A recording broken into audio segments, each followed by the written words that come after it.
अच्छे काम करोगे तो जन्नत में जाओगे। न किसी सहाबी ने पूछा, न सुबह कयामत तक मुसलमानों के घरों में पैदा होने वाला कोई बच्चा पूछेगा जन्नत है तो कहां है, जन्नत है तो कैसी है, जन्नत में जाएंगे तो क्या क्या मिलेगा, किसी ने नहीं पूछा। मुसलमानों के पैगंबर ने कह दिया तो मुसलमानों ने उसे मान लिया। मुसलमानों के पैगंबर ने कहा बुरे काम करोगे तो जहन्नम में जाओगे। किसी मुसलमान ने जहन्नम देखा नहीं, मगर खौफे जहन्नम आमिना के लाल की जुबान से निकल गया तो इतना मुसलमानों के लिए काफी है। कहा था देवी देवताओं और तमाम सजरो हजर बहरो बर खुशकोतर और बरगो समर की पूजा करने वालों, हर चमत्कार का नमस्कार करने वालों, सुनो, मुसलमानों के पैगंबर ने अपने मानने वालों से कहा अल्लाह एक है। कभी किसी बच्चे ने भी सवाल नहीं किया अल्लाह एक है तो एक ही क्यों है, अल्लाह एक है तो कहां है। इस पूरे ब्रह्मांड पर सबसे बड़ा काम अगर किसी ने अंजाम दिया है तो मुसलमानों के पैगंबर ने अंजाम दिया है। हज़रात ये बात तस्लीम दूसरे कर रहे हैं और आज का मुसलमान नारा लगाने में मस्त, गुलामी रसूल में मौत भी कबूल है। अजब मुसलमान है, झूठा नारा लगाता है, बेबुनियाद नारा लगाता है, फर्जी और खोखले नारा लगाता है। गुलामी रसूल में मौत भी कबूल है। समझते हो जिसको हुजूर की गुलामी में मौत कबूल होगी, क्या 5 वक्त की नमाज कबूल नहीं हो सकती? क्या बात है।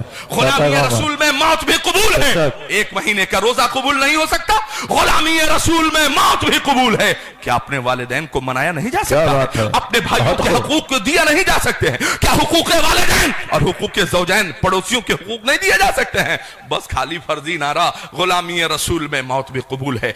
याद रखिएगा, जरा सी बेउसूली से कद्दावर टूट जाता है, कभी थोड़े से पानी में शनावर डूब जाता है। कहां भागे चले जाते हो तुम सब जानिबे मगरिब, वहां सूरज भी जाता है तो जाकर डूब जाता है। इस जमीन पर हम ही वो बेहतरीन जमात हैं, आप ही वो बेहतरीन गिरोह हो जो लोगों के कल्याण, वेलफेयर, फलाह बहबूद और अवामी सोसाइटी को डेवलपमेंट की तरफ ले जाने के लिए अल्लाह ने जमीन पर हमें पैदा किया है, जो अच्छाइयों का हुक्म देते हैं और बुरी बातों से मना करते हैं। वो मुसलमान जो खड़ा होकर पानी पिएगा, वो बैठकर पानी पीने की दावत किसी को नहीं दे सकता। जो खुद तारीके नमाज हो, वो अपने बेटों को नमाज के लिए कभी नहीं कर सकता। वो मुसलमान जिसके घरों में कुरान सिर्फ सवाब कमाने के लिए घर में मैयत उठ रही हो तब उसके घरों में कुरान पढ़ा जा रहा हो, वो अपने बच्चों को कुरान पढ़ने के लिए कभी नहीं कह सकता है एक रुकू ही सही, मगर डेली कुरान पढ़ने की आदत बनाइए और अपने घरों में एक माहौल पैदा कीजिए। सिर्फ 10 मिनट,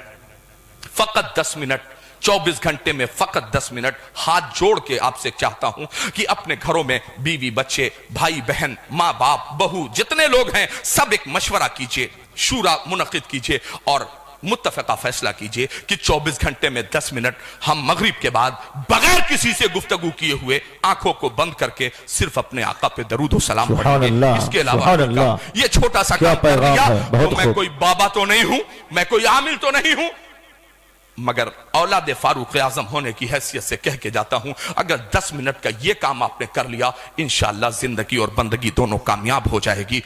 मैं इन्हीं चंद जुमलों के साथ अपनी गुफ्तगू खत्म करता हूं। वमा अलैना इल्लल बलाग।